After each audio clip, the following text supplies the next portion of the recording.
শহীদ জিয়া অমর হোক, খালেদা জিয়া জিন্দাবাদ এবং তারেক রহমান জিন্দাবাদ এই স্লোগানকে সামনে রেখে শেরপুরের ঝিনাইগাতী উপজেলায় বৃহত্তর বিক্ষোভ মিছিল ও প্রতিবাদ সমাবেশ অনুষ্ঠিত হয়েছে। বিএনপির ভারপ্রাপ্ত চেয়ারম্যান তারেক রহমানকে নিয়ে ষড়যন্ত্র ও কটূক্তির প্রতিবাদ এবং জেলা বিএনপির সাবেক যুগ্ম আহ্বায়ক ও ঝিনাইগাতী উপজেলা বিএনপির সাবেক সাধারণ সম্পাদক, তিনবারের সাবেক উপজেলা পরিষদের চেয়ারম্যান মোহাম্মদ আমিনুল ইসলাম বাদশার বহিষ্কারাদেশ প্রত্যাহারের দাবিতে এই প্রতিবাদ কর্মসূচি অনুষ্ঠিত হয়।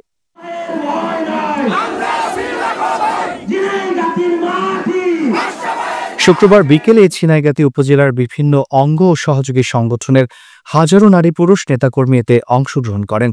বক্তারা বলেন, আমরা ভারপ্রাপ্ত চেয়ারম্যান তারেক রহমানের প্রতি অশোভন আচরণের প্রতিবাদ জানাচ্ছি এবং আমাদের প্রিয় নেতা আমিনুল ইসলাম বাদশার বহিষ্কার আদেশ দ্রুত প্রত্যাহারের জোর দাবি জানাচ্ছি।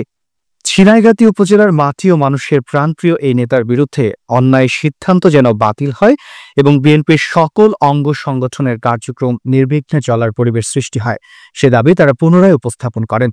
বিক্ষোভ মিছিল ও সমাবেশে উপস্থিত ছিলেন উপজেলা বিএনপির বিভিন্ন অঙ্গ সংগঠনের নেতারা।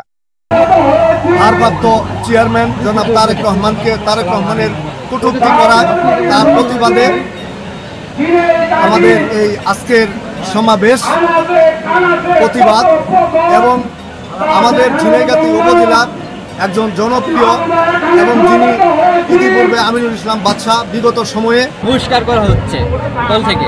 আমরা সবাই এই ঝিনাইগাতীবাসীর প্রাণের দাবি এবং ঝিনাইগাতী বিএনপি এবং অঙ্গ সংগঠনের প্রাণের দাবি অতি বিলম্বে তাকে বহিষ্কার আদেশ তুলতে হবে। পক্ষ থেকে ঝিনাইগাতী বিএনপির পক্ষ থেকে, বাদশা চেয়ারম্যানের পক্ষ থেকে তারেক বাংলাদেশ জাতীয়তাবাদী ভারপ্রাপ্ত চেয়ারম্যান তারেক রহমানের প্রতি এবং আমাদের মা, আমাদের নেত্রী, আমাদের আপসী নেত্রী বেগম খালেদা জিয়ার প্রতি আকুল আবেদন, সেই সাবেক তিনবারের উপজেলা চেয়ারম্যানের আমিনুল ইসলাম বাদশা চেয়ারম্যানের যে বহিষ্কারটা, সেটা প্রত্যাহার করে তাকে দলের কাজ করার জন্য এবং ঝিনাইগাতী উপজেলা পরিষদের সাবেক তিনবারের উপজেলা চেয়ারম্যান জনাব মোহাম্মদ আমিনুল ইসলাম বাদশা সাহেবের বহিষ্কার আদেশ প্রত্যাহারের জন্য তারেক রহমানের কাছে আজকের এই দাবি নিয়ে আজকে আমরা সমবেত হয়েছি।